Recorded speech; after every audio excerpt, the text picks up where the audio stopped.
वह परम विभवे सिंगे पे है। अगर रसिकों के संग का रंग चढ़ेगा तभी इस मार्ग में चल सकते हो, नहीं तो फिसलन ही फिसलन है। महारंकत्व हो सकता है जिस दिन से भजन शुरू करो उस दिन से शुरू हो जाए।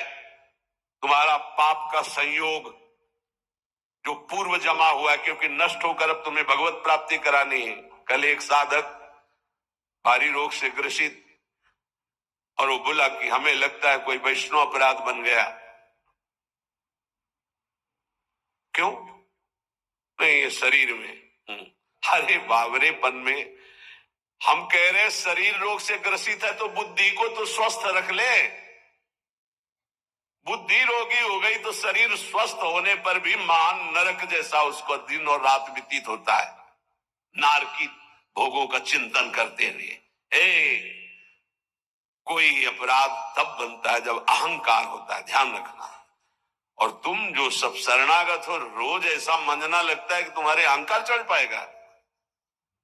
रोज बर्तन मांजा जाए तो चाहे जितना गंदा हो एक दिन चमकने लगता है। ये सत्संग भाग भर मत जाना, पक्का समझना, जितने बैठे हो अनुभव कर लेना। जहां कमजोरी है यही लगेगा सिर्फ मेरे लिए बोला जा रहा है। और सत्य मानना, ये सत्संग है, ये सार्वजनिक भगवदानंद के लिए किसी व्यक्ति का लक्ष्य करके नहीं, सार्वजनिक सार्वभौम सत्संग होता है। शरीर का रोगों से ग्रसित हो जाना या कोई विपत्ति आ जाना ये हमारे पूर्व अपराध का है, पूर्व पाप का है। वर्तमान में यदि वैष्णव अपराध होगा तो शारीरिक दंड नहीं, मानसिक दंड होगा। क्या? आपका भजन रोक दिया जाएगा। तत्कालिक आप बहुत शुद्ध वैष्णव पवित्र हृदय के हैं, अगर कोई त्रुटि हो गई तो तत्कालिक दंड मिलता है। खोपड़ी दीवार में लग गई, चबेटा लग गया, दांत से जबान कट गई, अचानक कोई ऐसी घटना घट गई, थोड़ी मोड़ी चोट, ऐसा असाध्य रोगों का सृजन पूर्व शरीर रचने के पहले ही होता है, जो पूर्व पाप से है। आज हम भजन कर रहे हैं लेकिन पूर्व पाप रचित इसमें जो सृजन किया गया रोग वो पहले का है, आज से थोड़ी उत्पन्न हुआ है। तो साधक को बहुत विवेकवान रहना चाहिए, नहीं तो अब हमारा शरीर अस्वस्थ और बुद्धि अस्वस्थ। यही मूर्खता नहीं, शरीर स्वस्थ और बुद्धि स्वस्थ है तो हम परमानंद में मगन, ठिंगे पे रखा है। हमारी बात को समझना। हमारी बुद्धि भगवदाकार है तो पूरे शरीर में कीड़ा पड़े हो, गलता लगाओ तो कुछ फर्क नहीं है। और बुद्धि विषयाकार है तो चाहे एसी में बैठे हो जलोगे, देखा है। इन समस्याओं का समाधान करने के लिए ही अध्यात्म है, रुपया नहीं है, पद नहीं है। समस्त समस्याओं का समाधान अध्यात्म से होता है, विवेक से होता है। ध्यान दीजिए, परमार्थ पे चल रहे तो महारंकत्वे वा परम विभवे, हमारे कदम नहीं रुकेंगे। चाहे हमें ऐसी परिस्थिति दे दी जाए कि भोजन के लिए भी तरसने लगे, और चाहे परम विभवे, ऐसा होता है। ये ना सोचे दोनों बातें होती हैं। एक है चक्रवर्ती सम्राट अम्बरीश जी महाभागवत, और दूसरे चीदर चिदरानी जी महाभागवत, जिनके यहां अतिथि पीपा जी सीता सहचरी आते तो अंदर जाकर अपनी पत्नी से कहते कि आज तो बहुत बड़ा अनर्थ हो जाएगा। उनका क्यों भगवान? बोले बहुत बड़े संत अतिथि आए और आज हमारे पास कुछ नहीं है। जरा विचार करना, उनके घर में दरवाजे और खिड़की भी नहीं रह गई थी। क्यों? संत आते तो खिड़की बेचे आए, 4 मुट्ठी चावल उबाल कर उनको पवा दिए, दरवाजा बेचे। मिट्टी का पात्र था जिसमें रसोई अमनिया करते थे, कुछ नहीं रह गया था जो बेचा जा सके। एक वस्त्र शरीर में था चिदरानी जी के। उन्होंने कहा भगवान अतिथि भूखा नहीं जाएगा। पढ़ के देख लो भक्तमाल जी में श्री नाभा जी ने चरित्र लिखा, जो दिव्य दृष्टि संपन्न महापुरुष। कहा कैसे? बोले वस्त्र है ना कुछ तो बिक ही जाएगा, तो अतिथि को कुछ ना कुछ 4 मुट्ठी चना ही मिल जाएगा। अतिथि तो भूखा नहीं जाएगा, संत तो भूखे नहीं जाएंगे। और महाभागवत जिनके दर्शन करने द्वारिकाधीश के दिव्य दर्शन करके सीता सहचरी और पीपा जी आ रहे हैं, उनके दर्शन करने। स्थिति क्या है? खाने पीने की तो बात जाने दो, पहनने के लिए भी सीधे वस्त्र नहीं, एक ही वस्त्र था चिदरानी जी के, उतार के दे दिया। बेचा जाके जो कुछ बिका, जो कुछ भी रूखा सूखा पत्तल में लगाया और बाहर पीपा जी सीता सहचरी के साथ पाओ भगवान। वो समझ गई, स्थिति महारानी थी बहुत प्रवीण, समझ गई कि भोजन देख के समझ गई कि स्थिति क्या, घर देख के उनकी वेशभूषा, तो उनका कि भक्तानी जी को भी बुलाओ, चारों बैठ कर बातें जो भी है। वहां नहीं नहीं आप पाइए, वो तो रसोई में है।